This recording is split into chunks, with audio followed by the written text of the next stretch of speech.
Good morning, good morning, good morning. Guten Morgen, guten Morgen, guten Morgen. Ah, what a beautiful life that we don't have to use people, got together with the people we can serve our Jesus. Ach, wie wunderbar ist das Leben, dass wir die Menschen nicht benutzen müssen, sondern gemeinsam mit ihnen, unserem Jesus, dienen können. Nothing we do at the expense of others. Nichts, was wir tun, tun wir auf Kosten anderer Menschen. We don't never use people. Wir benutzen niemals Menschen. You know, Jesus, when he came as that great Rabbi to the eyes of the Jews, Als Jesus kam, in den Augen der Juden der große Rabbi, the rabbis always had people serving them. hatten die Rabbiner immer Leute, die ihnen dienten. And Jesus said in Matthew 20, verse 28, Und Jesus sagte in Matthäus 20, Vers 28, he said, the Son of Man is not come to be served, but to serve. der Menschensohn ist nicht gekommen, um sich bedienen zu lassen, sondern um zu dienen. And Paul, in his writings, and if you study the history in his lifestyle, Paulus hat in seinen Schriften, und wenn du die Geschichte seines Lebensstils studierst, he has modeled Jesus and represented him so well. Jesus nachgeahmt und ihn so gut repräsentiert. Okay, so look what he says next. Schau mal, was er als nächstes sagt. So don't always seek what is best for you at the expense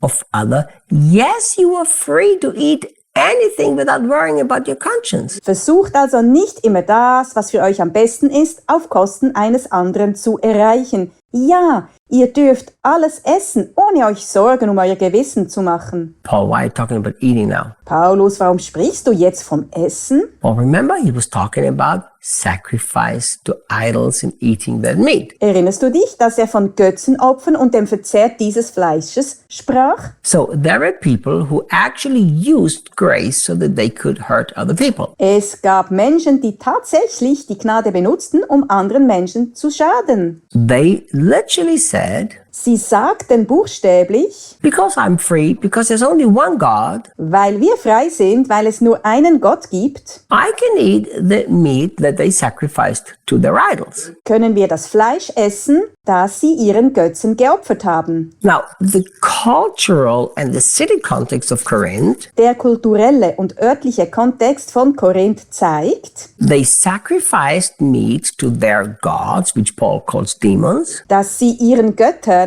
die Paulus als Dämonen bezeichnet, Fleisch opferten and then they sold that meat on markets. und dieses Fleisch dann auf den Märkten verkauften. Now, Christians who were mature Christians, they understood that I can eat that meat, it's perfectly fine. Reife Christen haben verstanden, ich kann dieses Fleisch essen, das ist in Ordnung. Now, I don't know if that makes a sense to some of the listeners that we have here, Ich weiß nicht, ob das für einige unserer Zuhörer Sinn macht, but when I was a kid, aber als ich ein Kind war, of course, I grew up in Austria that about 55 years ago was extremely Catholic. ich bin in Österreich aufgewachsen, das vor 55 Jahren sehr katholisch war. And at Easter, you had to take your big chunk of ham to the Catholic priest to bless it. Und zu Ostern musste man sein großes Stück Schinken zum katholischen Priester bringen, damit er es segnete. Yeah, so the Catholic priest would bless the Easter ham. Der katholische Priester segnete den Osterschinken. So what did Christians do? Was taten die Christen?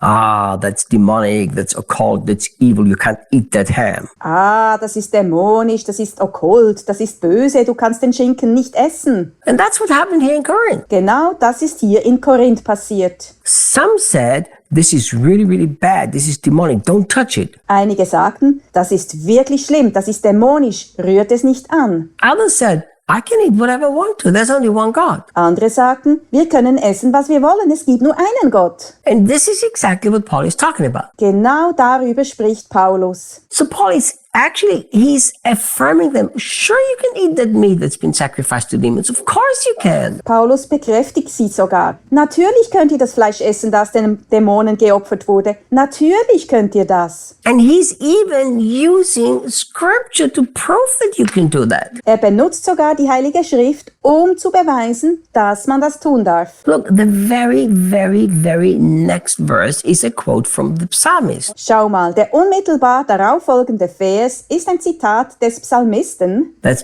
verse 26 here. Das ist hier Vers 26. For the earth and all its abundance belongs to the Lord. Denn die Erde und all ihr Reichtum gehören dem Herrn. So look what Paul is saying. Nun schau, was Paulus sagt. Can you technically eat a meat that's been offered to demons? Kannst du eigentlich das Fleisch essen, das den Dämonen geopfert wurde? Of course, because it's all the Lord's. Natürlich, denn es gehört alles dem Herrn. Before the animal was sacrificed, it belonged to God. He created it. Bevor das Tier geopfert wurde, gehörte es Gott. Er hat es erschaffen. So sure you can eat it. Sicher kannst du das essen. But Paul is putting it into this context for the Corinthians to understand. Paulus stellt es in diesen Kontext, damit die Korinther es verstehen. Listen carefully to what I'm about to say. Hör gut zu, was ich jetzt sage. And I'm going to make a sentence that you better grab, write down, and put it on your heart. Ich sage einen Satz, den du dir am besten schnappst, aufschreibst und auf dein Herz schreibst. Paul is saying Paulus sagt, that love for your brother and sister is more important than your personal freedom. dass die Liebe zu deinem Bruder und deiner Schwester wichtiger ist als deine persönliche Freiheit. To be all about our personal freedom, our personal victory, our personal relationship with God, Es geht zwar um unsere persönliche Freiheit, unseren persönlichen Sieg, unsere persönliche Beziehung zu Gott, but in reality, true life is not personal.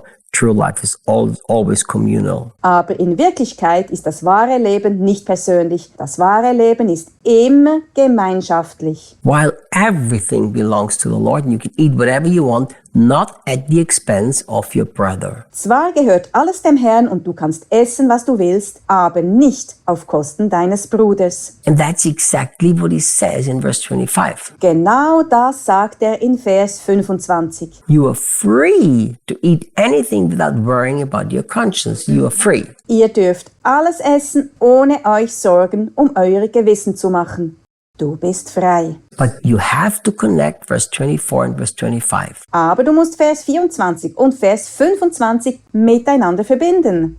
If the freedom of my conscience stops the spiritual advancements of my brother, Wenn die Freiheit deines Gewissens den geistlichen Fortschritt deines Bruders aufhält, then I have to sacrifice my freedom. dann musst du deine Freiheit opfern. Because life is communal, life is not individual. Denn das Leben ist gemeinschaftlich, das Leben ist nicht individuell. I'm telling you, in these last days before Jesus returns, mark my words, I'm going to give you a prophetic declaration. In diesen letzten Tagen vor Jesu Wiederkunft, merke dir meine Worte, ich gebe dir eine prophetische Botschaft. We are going to see two things within the church. Werden wir zwei Dinge in der Gemeinde erleben. I'm not worried about what we're going to see in the world. The world has nothing to do with me. Ich mache mir keine Sorgen darüber, was wir in der Welt erleben werden. Die Welt hat nichts mit mir zu tun. I've been crucified to the world and the world's been crucified to me. Ich bin für die Welt gekreuzigt und die Welt ist für mich gekreuzigt. Within the church, you're going to see two things. Innerhalb der Gemeinde werden wir zwei Dinge erleben. An incredible increase of selfishness Eine unglaubliche Zunahme